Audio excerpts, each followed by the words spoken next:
Hey, what's going on? If you want to get a complete system that makes melting fat easy and is 100% automated, then I want you to go to the link that's on the bottom of your page right now. YouTube doesn't let me make that link clickable, so you're actually gonna have to type it into your browser, or I also put the copy of the link in the description, so you can click on that or type it into your browser. All right. For now, enjoy the video, and after you're done with this video, make sure to go to that link to get a complete fat melting system. Now this next technique is extremely important considering that 90% of fights, especially 90% of street fights, even MMA fights, if you watch the UFC, they at some point are tempted to go to the ground, or at some point they go to the ground.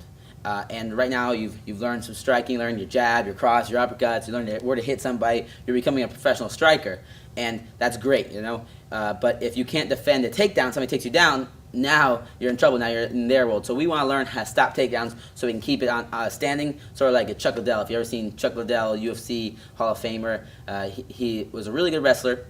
He knew jiu-jitsu, but his top thing was striking. He was an amazing striker who good at knocking people out. But what he's even better at is making it so people couldn't take him down by sprawling, right? It's called sprawl and brawl. It's a technique. So we want to learn how to sprawl so we can, punch, keep our hands up, good striking, and eventually knock somebody out. Or just, it's also on top of that a really good workout for your hamstrings, your lower back. It'll help prevent lower back pains and strengthen the whole back side of your body.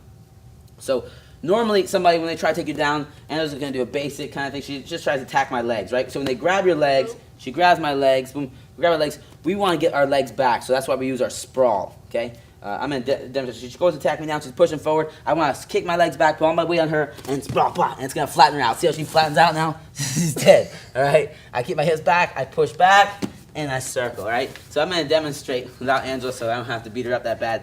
But the sprawl is somebody is attacking my legs. They're attacking me, so I want to get my hips back, and they're under me, so I want to drop down like an avalanche on top of them, flatten them out, and I can push away, get up, or if I want to go to my jiu-jitsu game or wrestling game, I can get on top of them. Yeah, we're going to learn that later. So the sprawl, I put my hands where my feet were, my hips go to the ground, because I'm trying to get my hips away from them, my chest stays up. So it's going to look like this. Hands where my feet were, my feet are there, my hands are going right there.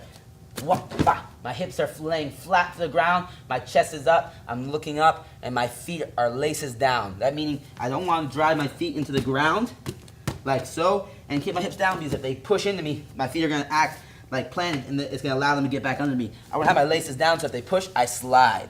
Okay, so we sprawl with laces down, all right? Hips to the ground, hands where your feet were. So my feet are here. When I sprawl, a person, Angela comes to attack my legs. Let's say she came to attack my legs. I'm going to get my hands back. I'm going to go, she's underneath me. I'm going to sprawl on top of her like an avalanche. 1, 2, 3.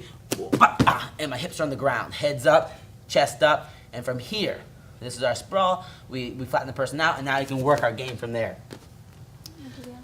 So let's do it one more time. Angela, I want to do it again here. So she's gonna attack me, right? Boom, she goes, oh, I sprawl back, boom, put my finger, and I sprawl her out, all right? And I push back, circle, and I'm off. Now, the biggest thing I see 90% of people mess up this mistake right here.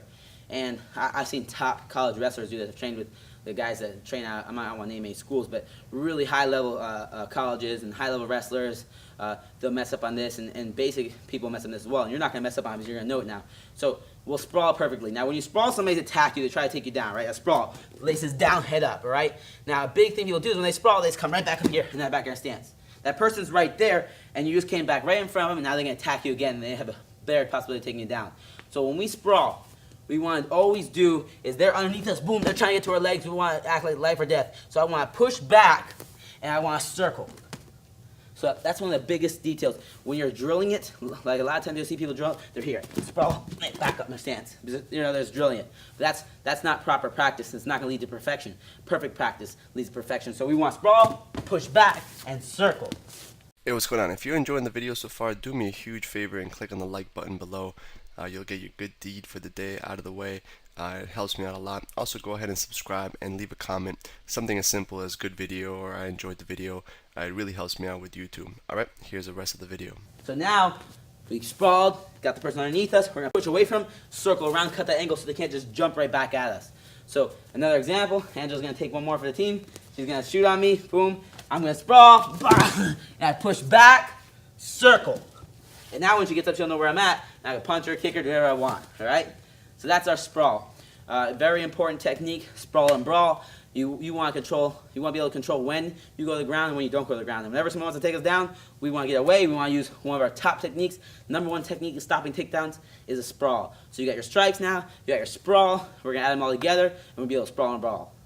So how we're going to drill this, we're going to do 3 2-minute rounds. 3 2-minute rounds where we're striking and sprawling, all right? Every 15 seconds, we're going to sprawl. So we have a 2-minute round. You should sprawl 4 times every round, 4 times every minute, 8 times every round, all right? So you're going to get a bunch of sprawls in there. You get 24 sprawls while we're practicing our striking, so we're practicing our sprawl and brawl. We're going to sprawl and strike. And you're going to do this on air, all right? Anywhere but with perfect practice. So we sprawl, the key points. We want to put our hands where our feet were, hips to the ground, chest up, laces down.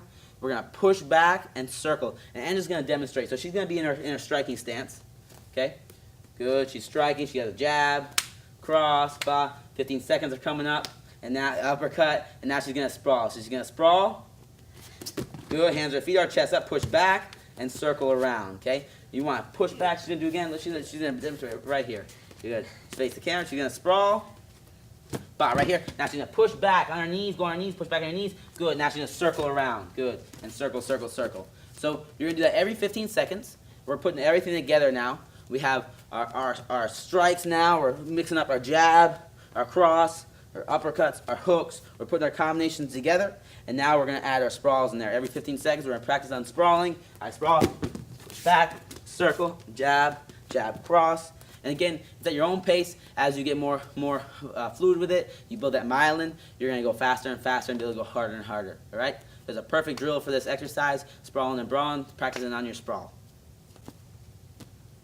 So a strengthening exercise for our sprawls, we're going to demonstrate, we're going to use a medicine ball for this. Angela's going to demonstrate the first sprawls. We need to really strengthen our backside, our hamstrings. That's help us push back our lower back so we can arch. It's all our backside where we're hipping into them, right? We're using our core and our legs. So what Angela's going to do, just to practice these sprawls and get more explosive with the sprawls and build up your hips, because hips are one of the most important things in striking, in wrestling, and jiu-jitsu, all right? So this is just strictly for strengthening. It's not exactly for technique because we're not going to be pushing back and circling. What we're going to do, Angela's going to put her hands on the ball. We're going to kick back, sag our hips, okay? From here, we're going to jump our feet up by the ball with at the same motion, up and slam. Good. Catch it, sprawl, up, slam, okay? It's a really, really good core workout. We're working everything. We're working our arms, our legs, and we're just focusing on getting more explosive hips so we can stop those takedowns and keep it on the feet if we want to. So Angela's going to demonstrate. She's going to put her she's going to sprawl back, hips to the ground. Good. Oh, it's good. She's good. Do it again. She'll do it again. She's going to sprawl back, hips to the ground. She's going to jump her feet up, grab the ball, pick it up, and slam. Good. Catch it, and she's doing it again. Back up. Boom. Good. And she's going to do 20 of these. Well, she's not going to do 20 now. You're going to do 20 of these. And you get 20 of these with a 1-minute break, right? You want to do about 5 rounds. If 5 is a little bit too much, start at 2, work to 3, but eventually you want to get to 5 rounds where you can pump these out really quick in about 50 seconds to under a minute, and then you get a minute break. You're going to do it again. So we get that interval training going, and we strengthen up that whole backside of our body, get that core working, and we get explosive hips so we can get we can get harder punches, faster punches, stronger punches. Real quick, one more thing before you go. I want to make sure you know that there is no correlation between how hard you work and how much fat you melt or how much muscle you build. All right? There's enough science, enough data out there that there's absolutely no correlation between hard work and results. All right? There's a difference between movement and achievement. All right? If you want to learn my best tips, what I call the 5% hacks that allow you to get maximum results, maximum fat loss, maximum lean muscle gain, I want you to go to the link that's on the bottom of this page, or you can click on the link in the description. All right, you're going to get a complete system for melting fat in an intelligent and streamlined system. I'll see you there.